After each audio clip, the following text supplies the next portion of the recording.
okay, so this is going to be about racism, about the media, and whatever comes to mind, really. Now, obviously, we've had this incident in America with George Floyd, who was killed by a policeman who kneed on his neck. It was what happened was, there's no excuses can be made. Completely over the top policing violence, and it needs condemning. But I think the media need to be very careful, not in reporting it, because it does need exposing any racism, etc. Needs exposing any injustices in this world. We need to be consistent. We need to not just have selective outrage.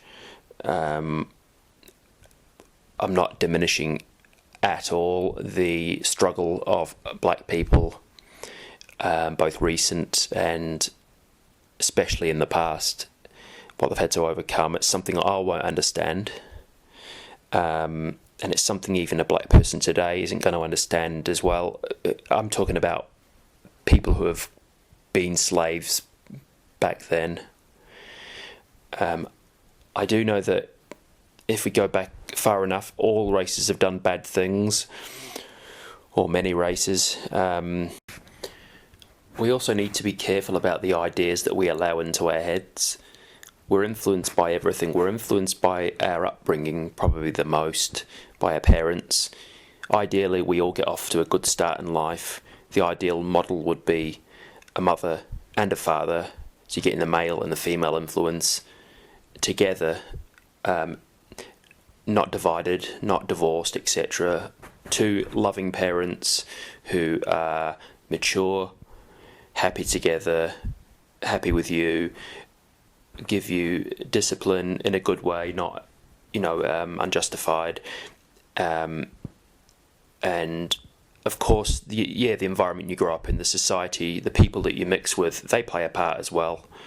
But ideally, you've got a much better chance in life if you have that good upbringing. But yeah, the ideas are everything. They shape our belief about ourselves and our belief about the world. Now, everything can influence us. Like I say, I've just mentioned about family upbringing being a big thing. But words are very powerful. And if you're constantly listening to negative music, even films or dramas with negativity, if you're locked into that thing, even without knowing about it really, even unknowingly, from as a teenager you're listening to gangster rap, this negative hip hop, or you're listening to some sort of heavy metal that's very negative as well, you're absorbing it. You might think to yourself, no, that's just been over the top, that's not going to affect me. I'll say this to you, advertisers know if they repeat something often enough, it gets into people's heads. It's repetition. They know this.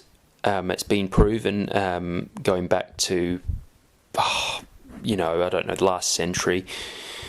If you repeat something often enough, it gets through to people. Advertisers wouldn't waste money. They wouldn't waste, $10 million for a 1-minute Coca-Cola commercial during the Super Bowl in America or over here and during a sports event. They wouldn't waste the money because they know that for people who watch these things a lot, watch TV a lot or whatever, it's going to lodge, this idea is going to lodge in your subconscious, so you're not even aware about it. They might be trying to sell you something, a product.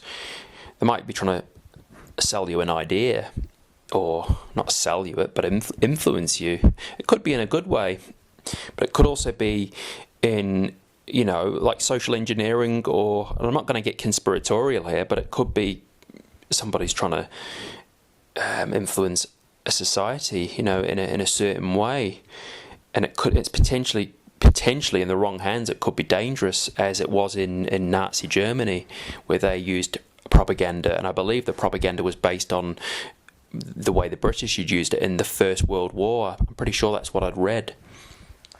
And I know there's a man called Edward Bernays. He used it, this propaganda technique. I think one of them was, he used it in advertising campaigns. And I know there was a famous one where there was a market where women didn't used to really smoke. It was seen as, not nice or not feminine. And I think sometime around the First World War, or just after. Obviously, it's all about money, isn't it? Oh, we've got a market here. How can we? We'll call cigarettes. We'll call cigarettes torches of freedom, and we'll do an advertising campaign where showing women, because women were more oppressed then, of course, and there was sexism, and these cigarettes, which we know now that cause lung cancer, they were advertised towards women, made to seem cool, and it was all propaganda, it was all advertising. So I know I've gone off on a bit of a tangent, but it is kind of connected as well, that the ideas that we allow into our heads can influence us. And I think we need to have these discussions. It's not, I'm not saying that you can just blame it on these knife crimes and this violence on gangster rap or the grime music. I don't know what you call it, because I don't really listen to it. I prefer the old style rap music of Run DMC and the Beastie Boys and stuff like that. But I'm sure there's also some very uplifting,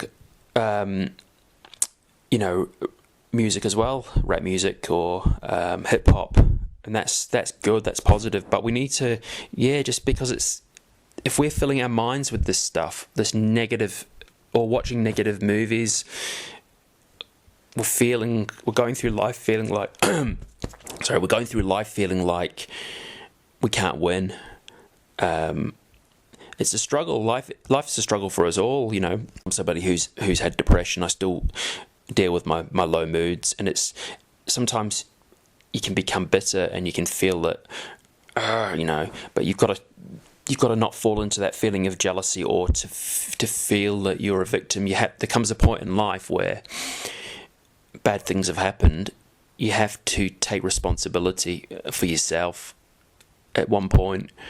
And that doesn't mean you don't fight against injustice, because it does go on, but you have to also take responsibility. And if you're doing bad things, if you have burgled someone's house or you have done a crime, you've got to take responsibility for it. You've done something violent. We all make mistakes in life, and I'm not, there's that saying, walk a mile in my shoes, and I get that. Where we're born in life is an accident of birth, and there's that saying, isn't there for the grace of God go I? And I'm not even religious, but that's a kind of a true saying. And we need to, understanding's a key. We need to understand people, have empathy for people, but also call it out when somebody of any race. And I'm sick of things being made about race, but I know sometimes they have to as well. But balance is the key in life. Open discussions